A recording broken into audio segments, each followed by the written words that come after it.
This is Neil with Road Magazine. I am at the Gary Fisher launch way up in Montana, right by the Canada border. We've done some fabulous riding. We rode up there the other day on one of these, the Gary Fisher Chronos. And I'm here with Travis. Travis, tell me a little bit about the Chronos. Yeah, first off, it's called the Chronus. Oh, my bad. And, yeah, this is the bike we've been riding for the past couple days here in Montana. And it's the brand new carbon road bike from Fisher. And on it, up front here, we got some new things. Like, we wanted to create the best handling bike out there. So we came up with what we're calling the Fisher Control Column.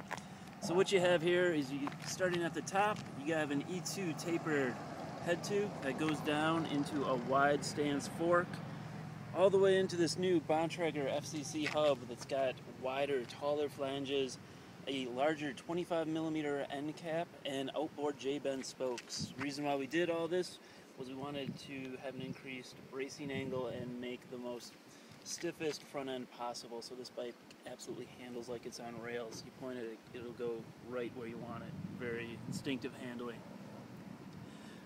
Then you'll notice a lot of the asymmetrical tubing on the bike as well too.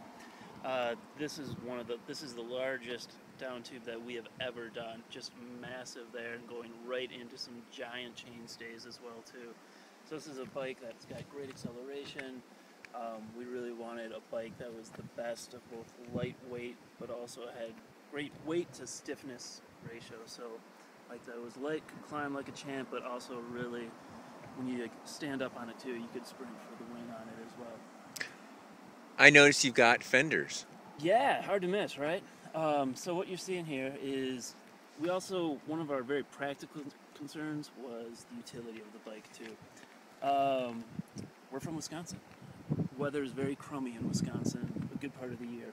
So we wanted to make a bike that you could race on the weekends, but you can also be training on as well too. So you're going to be riding this bike in less than ideal conditions some days. So we created a bike that you could use full wrap fenders on. Now what you see here is we put on a pair of custom-made carbon fenders here. But when you want to take these fenders off, these Fisher fender mounts right here are screwed right out. It looks like you have a tiny little drain hole in the back. They're gone, completely invisible. It's one of those things where you'd never even know they were there if you just first looked at it. But you can run a full coverage fender with 25C tires that passes CPSC standards. If you want to go, say you're like doing the cobbles or something, you can actually fit 28C tires in here as well too, and that also passes CPSC. You guys are pretty smart over there. Thanks, appreciate that, Neil. All right, well that's Neil. Who are you? Travis. From where? I'm from Gary Fisher Bikes. Very good. Thanks, Travis.